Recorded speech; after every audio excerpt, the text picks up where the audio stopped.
Magandang araw, San Carlos City. Panibagong araw, panibagong kwento na naman. Ako nga pala ang tang niya, tang mo, tang nila, tang ninyo, DJ Tang. Ina ko. Sa araw na ito ay tayo magkwentuhan na naman. Makakarinig na naman tayong kwentong nakakatawa, nakakagulat, at nakakaakit. Ayan, ang oras nga pala natin ngayon ay 1:00 ng tanghali. At may nagpapashoutout sa atin ngayon. Magandang tanghali, Binibining Christine P. Benito. Kumain na ba kayo dyan?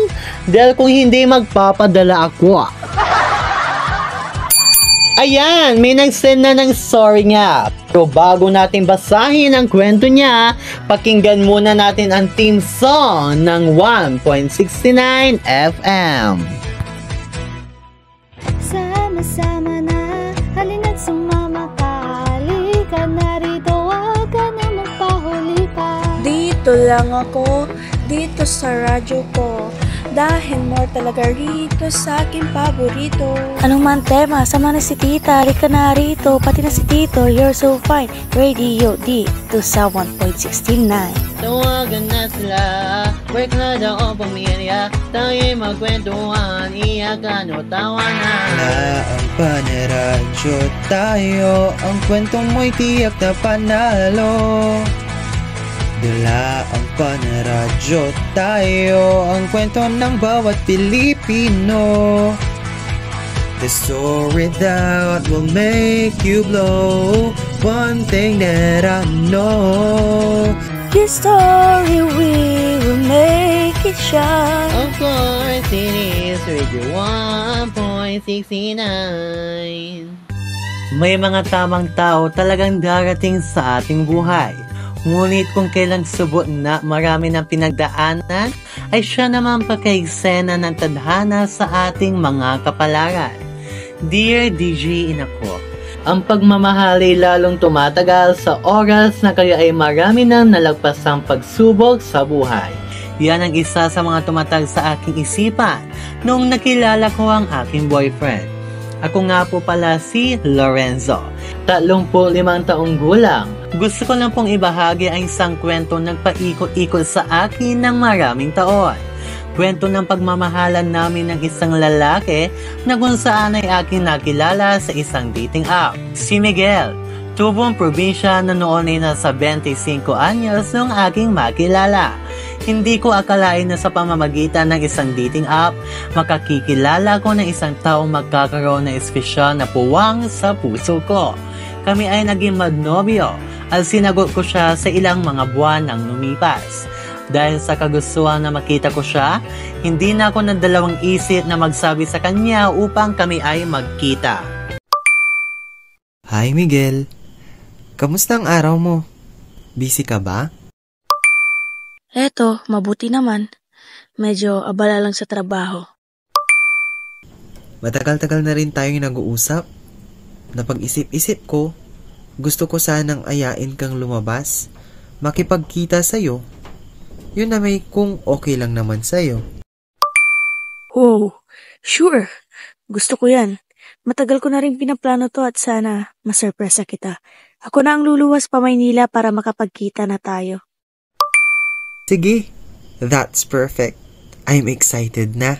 Ngunit bago pa ang aming pagkikita, DJ Inako, ay aking munang ipinakilala si Miguel sa aking mga kaibigan na sina Julia at Francesca. Laging tuwa ko naman nang wala naging ibang reaksyon ang mga ito, kundi ang saya at kagalakan na sa wakas ay nahanap ko na rin ang taong siya'y umiibig sa akin ng tunay. Julia, Francesca, nais ko nga palang ipakilala sa inyo ang boyfriend ko. Boyfriend? Saan? Ito sa cellphone pa nga lang. Bakit sa cellphone pa lang? Alam nyo naman, magkikita pa lang sana kami. At gusto ko, kayo muna ang unang makaalam, di ba? Lorenzo, yan ba yung sinasabi at kinikwento mo sa amin noon pa? Patingin nga. Oo nga. nga, buti na lang ipinakilala mo na rin siya sa amin. Ang gwapo pala niya, no? Bakla ka naman ng taon, ate ko. Huwag kang ang pabeberian. Kay Lorenzo na yan, ano ka ba naman? Ay, sorry naman po. Matapos ang ilang linggong pag-uusap, nagtanda kami ng aming pagkikita. Matapos yon ay sinundan pa ito ng ilang mga pagkikita, DJ Inako. Hindi ko maipaliwanag ang mga sandaling magsasama na kami. Punong-puno ng kagalakan ng aking puso noon. At tila ba'y wala itong mapaglagyan. Pero sa hindi inaasang mga pangyayari, habang kami ay naglalakad pa uwi, isang humaharuro na sasakyan ang bigla na lamang dumaan. At ang siya naman pagkabunggo nito kay Miguel. Hulas, pagod, at taranta ang aking siyang sa mga oras na iyon ay akin nadama at tila ba'y para ako nawalan ng buhay at hininga. Miguel! Ang saya ko na narito ka na. Lorenzo, hindi ko na kayang itago pa to. Ang tagal ko nang hinihintay ang pagkakataong ito. Ang saya ko na nakita na rin tayo sa wakas. Parang hindi pa rin ako makapaniwala na nandyan ka na. Sa totoo lang kasi, ang tagal kong hinintay na mangyari to. Alam mo, ang saya ko rin. Hindi ko akalain na magiging ganito kaka-espesyal para sa akin. Miguel!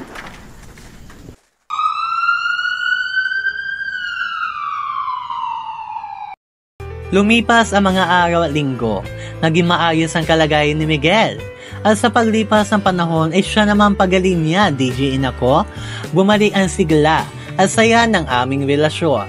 Ginawa pa rin namin ang mga dati naming kinasanayan at mga kinahiligan. Walang hanggan sa pagmamahalan, DJ Inako. Kung akin siyang ilalarawan, kung anong lambing niya noon sa akin ay mas hinigitan pa niya ko. Lalo niyang ipinaramdam ang pagmamahal niya sa akin sa mga nagdaang pang araw. Oh, mahal. Parang ang lungkot mo yata. Hindi. Wala lang to, mahal. Marami lang talagang pumapasok sa isipan ko sa mga nagdaang araw. Alam mo na, lalo na nung naaksidente ka. Bakit mo naman iniisip yan? Alam mo, mahal, napakatagal na nun. Hindi ba dapat nakamove on na tayo? Huwag mo nang isipin yan, mahal. Ang mahalaga, ayos na ako ngayon at magkasama pa rin tayo. Kasi, yun naman yung mahalaga, di ba? Oo naman, syempre. Isang araw, DJ Inako, nagkayayaan kami ni na Julia at Francesca na kumain sa labas. Para na rin ay malibang ang aming mga sarili. Sa araw na iyon ay sinama ko na rin si Miguel upang lubusan pa nila itong makilala. Ngunit sa hindi inaasang mga pangyayari ay may isang bagay ang aking siyang nalaman na totoong gumimbal sa aking pag-iisip. Tara, mahal. Nakita ko na sila. Ayun sila sa may banda ron. Hi, Lorenzo! Uy, Lorenzo, kumusta ka na? Long time no see, ha? Uy, hi guys. Ang tagal na rin pala nung huli tayong nagkita-kita, no? Okay naman ako. Still doing the best every day. Kayo, kamusta naman kayong dalawa, ha? Heto, okay naman kahit papaano. Humihinga pa rin naman. Same lang din naman, gaya ng dati, kinakaya pa rin lahat ng bagay. Upo muna tayo. Nga pala, mabalik sa'yo, Lorenzo. Pansin namin ni Julia that this past few days parang hindi ka pa rin nakaka-move forward to what happened to Miguel. Ay, oo te. Kita ko nga rin sa mga post mo online, sa saklap ng mga pinopost mo. Oo nga eh. Siyempre, hindi naman na natin siguro matatanggal sa isang tao yun, no? Yung isang bagay na hindi niya makalimutan kahit ilang buwan o taon na ang lumipas.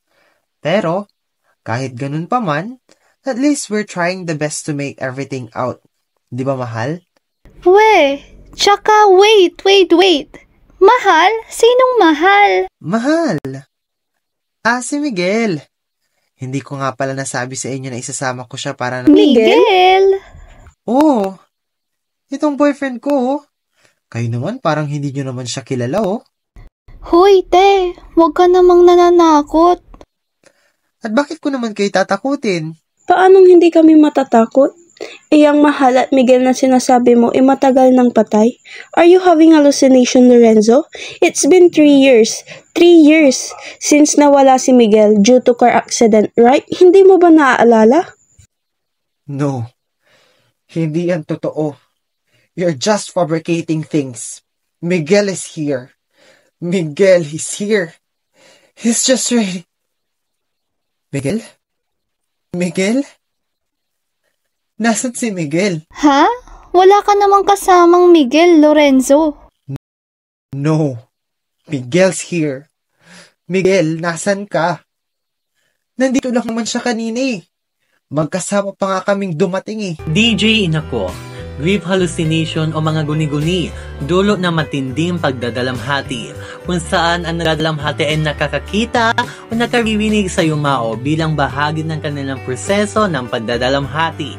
Yan ang sabi sa akin ng isang psychologist na siyang inirefer ng aking mga kaibigan, kung saan ay kanyang ipinaliwanag kung bakit ako nagkaroon ng ganito. At ito ay dahil sa lubos ng pagdadalamhati ko sa aking namatay na nobyo. Sa kasalukuyan, DJ Inako, ay akin pa rin sinusubukang mapagaling at gamitin ang sakit na naidulot ng aking kahapon. Hanggang ngayon ay tinatrabaho ko pa rin kayanin kahit masakit at kahit mahirap at kinakailangan kong hilumin ang aking naging sugat. Nang sa ganon ay akin na mamatamo ang kaginhawaang aking inaasam.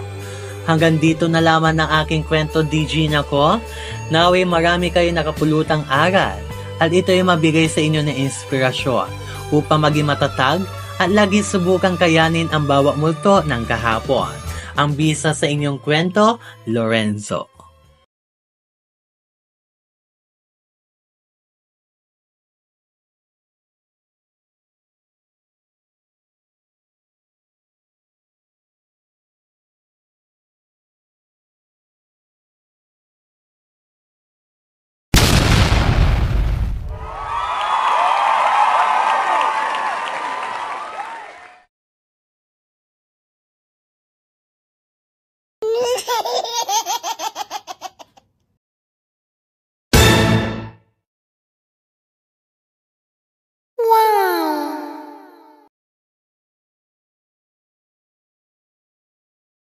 Wow.